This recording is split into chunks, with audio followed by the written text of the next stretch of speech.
Ini ada kaitan soal peningkatan sumber daya manusia yang tadi di dalam poin ini.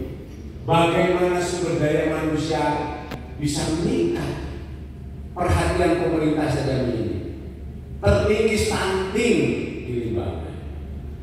Ya, ini KKN ada mahasiswa kemarin itu. Human Development Index rendah. Industri masih tidak mampu support.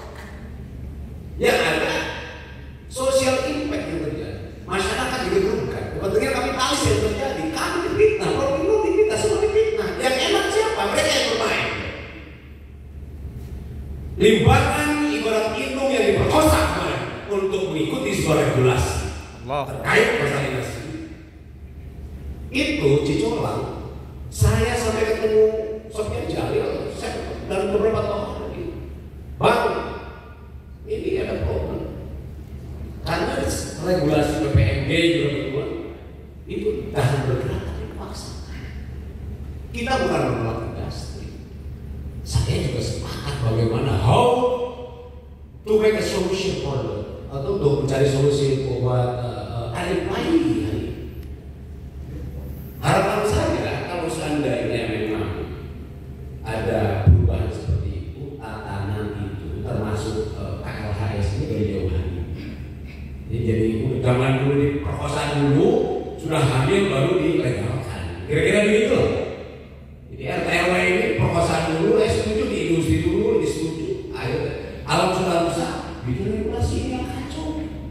Makanya tadi apapun poin-poinnya ini bukan hanya angka yang berpoin, tapi esensi adalah pertama, kami sangat ingin terjaganya sumber air yang ada di hulu, terutama di wilayah Pangerena, Ciwangi, Cijolan, dan seterusnya. Cijolan itu sumber air. Ketika dibangunnya Legok Nangka, kepentingan orang Bandung, orang Limbangan jadi limbah. Saya di BPPT di West Management, saya tahu bagaimana sanitary landfill maupun waste to energy, waste to product, dan impact terhadap tadi yang Bapak bilang air limbah atau apapun. Sangat tahu. Saya sekjen Indonesia Solid Waste Association. Dulu saya teriak, kami tidak sepakat adanya Legok Nangka jadi pabrik pengolahan sampah, karena di situ sekian ratus hektar sumber hulu yang mengalir ke bawah akan hilang pohon-pohonnya, dan dampaknya apa? Warga Simpel Kidul, Simpel Karet hari ini banyak kekurangan air. Simpel Kidul, Simpel Karet sudah beberapa titik mengalami longsor.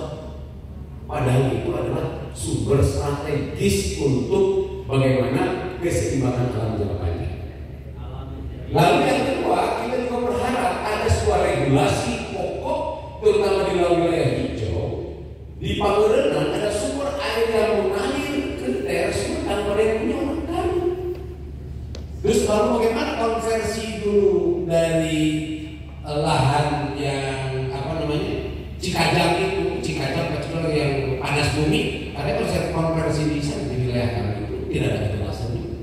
Jadi mohon, karena dari Cijolang melalui Cipeduk mengalir berapa hektar pertanian di Limbangan Timur hari ini susah air, di Limbangan Tengah hari ini susah air karena adanya proses pembangunan di wilayah yang bukan semestinya menjadi perumahan terjadi.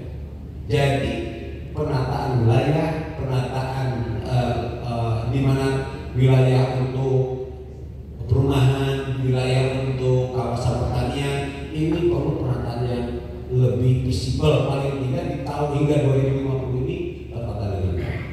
Itu yang kami harapkan. Jadi kita akan tolak ini RT RW kalau tidak berdasarkan harapan-harapan dari para kepala desa yang lebih mengetahui problem sosial yang ada di Bangka. Itu poin yang kedua berkaitan tentang culture. Tadi Pak Kiai Asep dari Limbangan Limbangan ini culture-nya beda. Bahkan kami kemarin waktu penutupan ini mengusulkan beberapa tokoh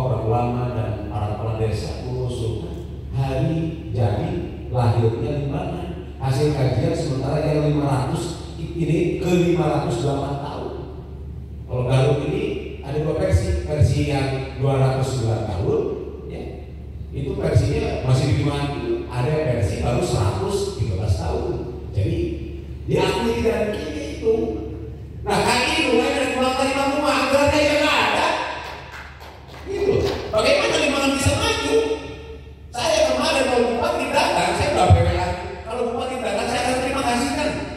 Walaupun akan tidak menganggarkan untuk datang ke sini kan anggaran tidak ada kunjungan-kunjungan pejabat ke utara minim dibanding ke selatan dan tengah. Maaf tiba-tiba semua banyak nih.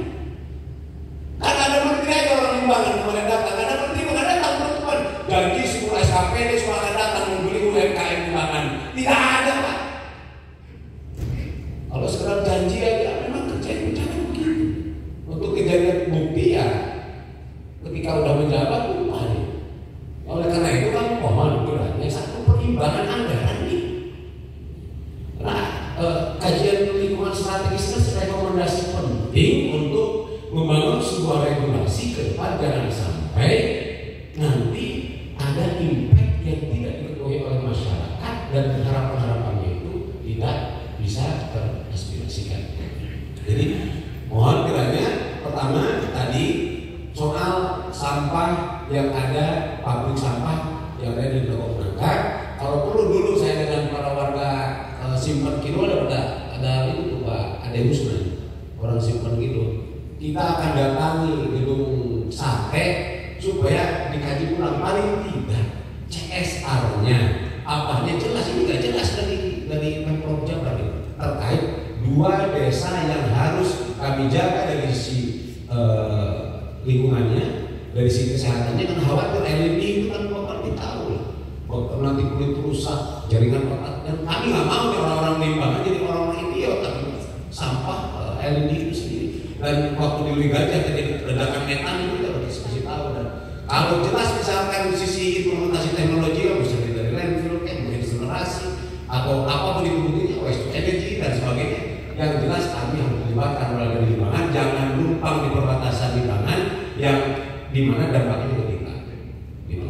Yang kedua soal masalah sumber air mohon dijaga, jadi tidak ada pembangunan apapun ya, di wilayah Hulu karena ini akan merusak berapa ratus hektar ke bawah. Ada masuk desa Pasir Baru hingga Neglasari dan Surabaya itu dari Anggerenan Ciwangi khususnya.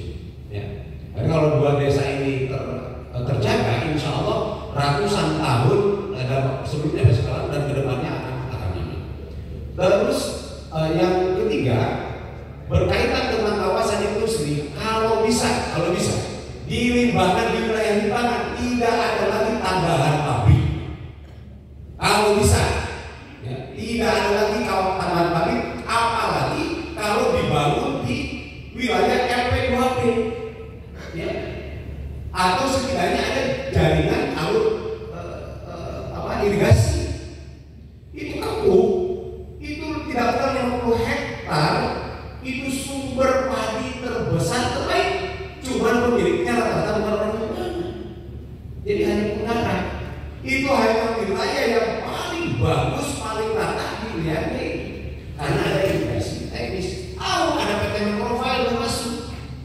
Kita tahu itu. Dan sudah minta regulasi ke warga dan seterusnya. Kalau bisa ada pengalihan ke wilayah yang tandus, misalkan nih Makanan Neglasari ada yang tandus, Surabaya ada yang tandus, jadi ada pemerataan. Jadi tidak sifatnya klaster. Katakanlah Cidolang apa itu kecelakaan sejarah itu. Istilah-istilahnya tadi yang saya bilang diperkosa hamil terpaksa tidak mau dilegalkan. Cidolang berjalan sejarah. Tapi kalau mau untuk kawasan industri supaya tidak diklasterkan menjadi sebuah wilayah yang betul-betul tertata, sehingga kami warga masyarakat terutama pesantren bisa menjaga sisi moralitas. Jadi tugas besar pesantren Pulau di Cidolang dan beberapa ulama, karena hari ini pun sudah ada mengalami problem-problem sosial kemasyarakatan. Ya. Jadi misalkan di Neglasari Surabaya sebagai gerbangnya yang secara pemetaan yang saya baca dari